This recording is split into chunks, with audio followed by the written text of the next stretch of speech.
This is a family place. Put the mouse back in the house.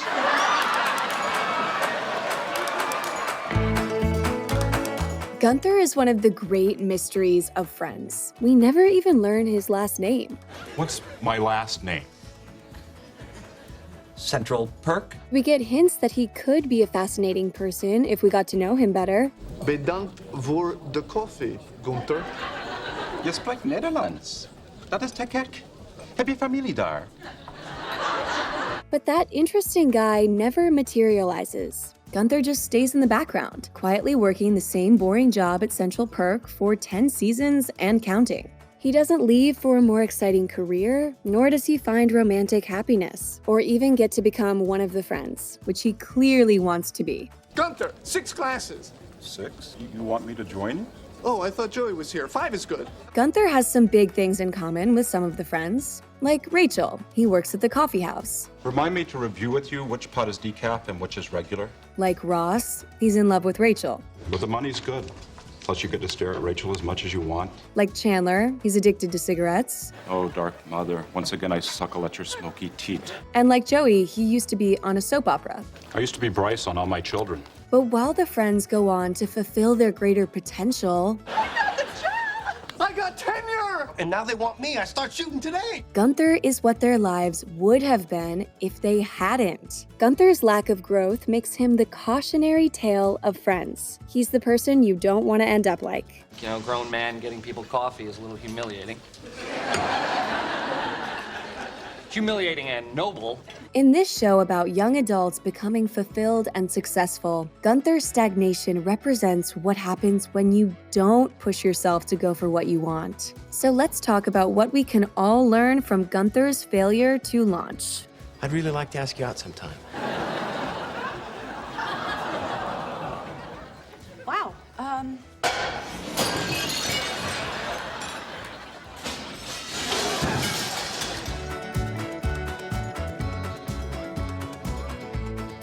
Before we go on, we want to talk a little bit about this video's sponsor, Skillshare. Skillshare is a superb online learning community with thousands of classes about everything: photography, illustration, music production. Click the link in the description below to get 2 months access to all classes for free.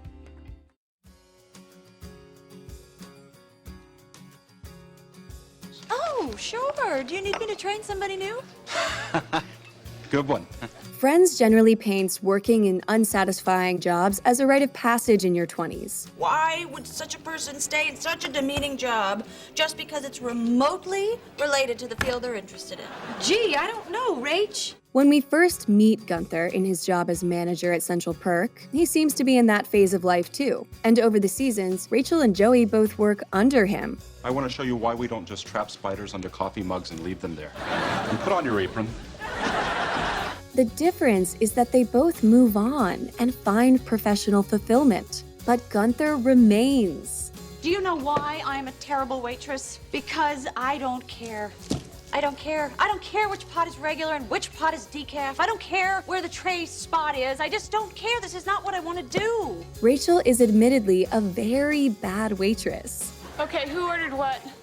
Oh, I believe I had the half-drunk cappuccino with the lipstick on the rim. Yes, and this with the cigarette butt in it, is that decaf? But she goes on to be very skilled and successful in the field she cares about. You're this big executive. Meanwhile, Gunther has his job at the coffee house down pat. And maybe that's the problem. He's comfortable in a position that's easy and safe I make $4 an hour. and offers no future. You need the fear. The fear? He's right. If you quit this job, you then have motivation to go after a job you really want. Gunther never embraced the fear. And so he gives us a glimpse of how Rachel's future might have played out if she hadn't been brave enough to leave in search of something more. And no offense to everybody who still works here, but you have no idea how good it feels to say that as of this moment, I will never have to make coffee again.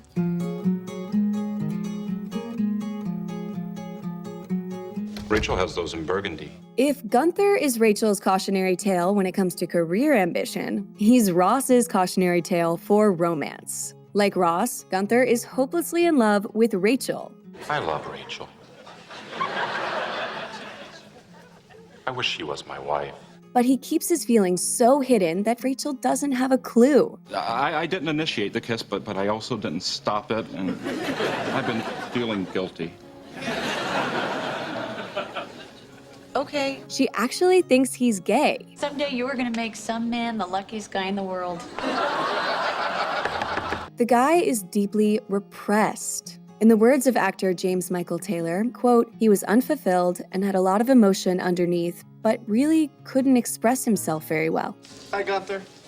Yeah, we'll see. Ross also spends years pining for Rachel without speaking up about his feelings. You just sort of put away feelings or whatever the hell it was that you felt for Hey, me. I've been doing it since the 9th grade. I've gotten pretty damn good at it. All right, fine. You go ahead and you do that, all right, Ross? But Gunther never progresses beyond the pining from a distance phase. I did it all by myself. And there's nobody to hug. Despite working with Rachel when she moves to the city, he doesn't form any real relationship with her. Instead, he expresses his feelings in indirect ways. He buys Rachel's hairless cat. Don't forget, you can come visit her anytime you want. Oh, good, great. I'll keep that in mind. When Rachel is apartment hunting, Gunther is ready to give up his place for her. I was going to offer you my apartment. Why? Where are you going? I don't know. And when she pressures him to rehire Joey at the coffee house, it doesn't take much to convince him. I want you to give Joey his job back. That is really not fair that you have to fire Okay. him. Gunther is so desperate to know Rachel, he'll give up everything in his life for a remote possibility of feeling closer to her. So what is this, some kind of snake or something? But he's so terrified of actually letting Rachel know him that he can't do the far simpler but harder thing of starting a real conversation with her. I'm sorry. It's all right. Sweetheart. He's put her on a pedestal to the degree that he's completely debilitated by his infatuation. Say, Rachel, I was wondering if you'd like to go to a movie with me sometime. As my lover. There's actually a word for this kind of extreme lovesickness: limerence. Limerence is an obsessive longing for another person, usually characterized by yearning and fantasizing, as well as a misery at the thought that one's feelings might not be reciprocated. Maybe you'd just like to get something to eat with me sometime. As my lover. Gunther could have a healthy relationship with plenty of other women who do notice him. I certainly see why the girls like coming here. Why? The sexy blonde behind the counter. How can you compare yourself to Gunther? I mean, sure, he's sexy in a more obvious way. But he's paralyzed by this imaginary romance he's carrying on with Rachel in his head.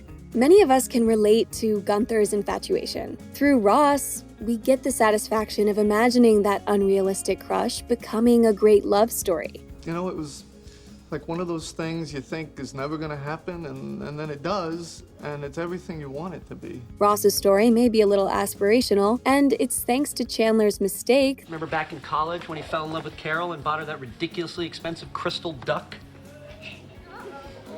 What did you just say? That Ross escapes Gunther's fate of continuing to love in secret. I mean, does he, want to go out with me?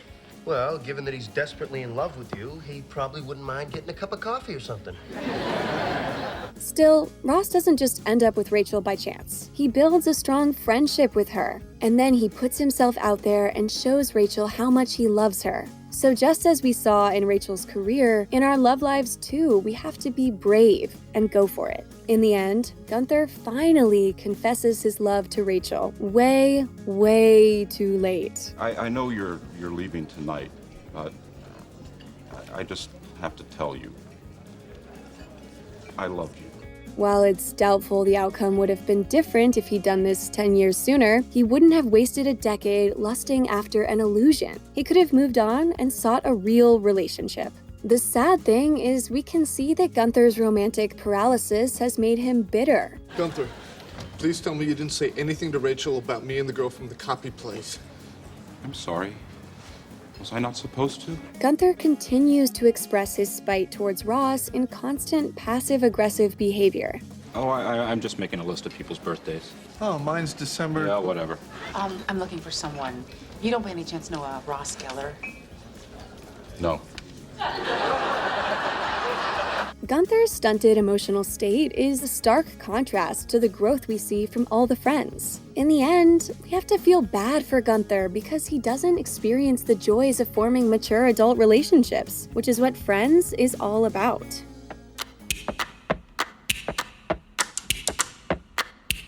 After Joey is killed off Days of Our Lives, he has to deal with the fallout of originally taking his big break for granted. He's forced to start auditioning for smaller parts again. Cab driver number 2? You're welcome. But I was Dr. Drake Ramore. And he has to return all the expensive stuff he bought with his soap opera paychecks. How much to save the bird? $1,200. You spent $1,200 on a plastic bird? He also gets a dose of reality thanks to this short exchange with Gunther. I was buried in an avalanche. What? I used to be Bryce on All My Children. This is yet another comic allusion to Gunther's mysterious other life we know nothing about. But the lesson in this reveal is that you can make it big and then lose everything. But this is a 2-line part. It's like taking a step backwards. We think of paying our dues as something that happens before success, but the reality is that fortunes rise and fall. Joey is punished for his arrogance in claiming falsely that he writes his own lines. Makes up most of his lines. Son of a... Yeah, well, write this jerkweed. I fall down an elevator shaft? And a couple seasons later, he's working at the coffee house himself. Well, if you want, you can work here. I don't know. It's just... See, I was a regular on a soap opera, you know, and to go from that to this. So the lesson is that we shouldn't feel superior to the Gunthers in our lives. And if we want to keep being successful, we have to continue to work hard, push ourselves, and stay humble. Things change. Roll with them.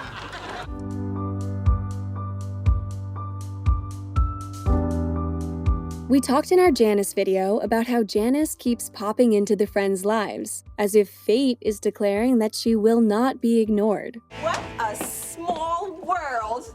And yet I never run into Beyonce. Gunther is the opposite. He doesn't show up and steal the focus, he's always there, but in the background, almost invisible. After the Friends, he's in the most episodes. 185. But it wasn't until his 33rd appearance that he even got a line, which was, Yeah? he's essentially a human piece of furniture. So we, and the Friends, kind of forget about him. We'll see you tomorrow at the wedding. I wasn't invited. Well, then we'll see you the day after tomorrow. We all have a Gunther in our life. Someone we potentially could get to know better, but never bother to. I'm leaving to get my hair dyed. Really? I like your natural color. We might occasionally wonder why we don't make the effort. Whether if we did, we might find this person is actually a hidden gem. Gunther. I mean, he's nice, he's cute. Yeah. I guess Gunther is kind What about that guy over there?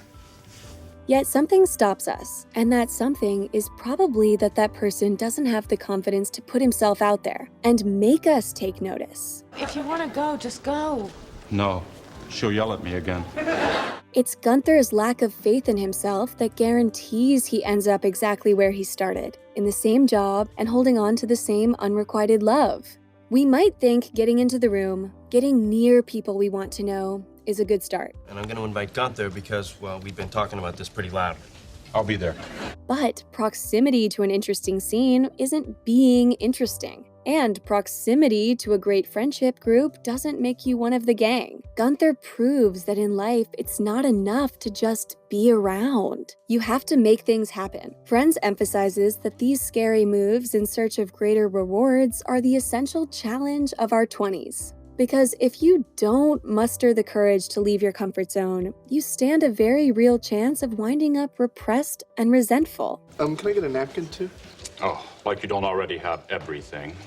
It's scary not to know where we might end up, but it's far scarier to imagine never going anywhere at all. So through Gunther, we learn one of the show's most profound lessons, that the real risk is never taking one. And when I'm in a cafe having coffee, or I see a man with hair brighter than the sun, I'll think of you.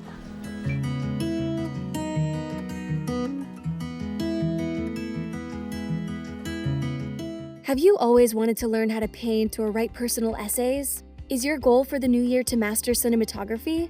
Are you looking for leadership tips to fuel your career? As we go into 2019, Skillshare can help you turn those intentions into something concrete. Our New Year's resolution here at The Take is to improve our animation know-how, and we're using Skillshare to do it. They offer more than 25,000 classes about any skill you might want to learn, all for less than $10 a month. Right now, you can get 2 months access to all their classes for free. But that's only if you're one of the first 500 people to click the link in the description below. So don't wait. Try Skillshare today.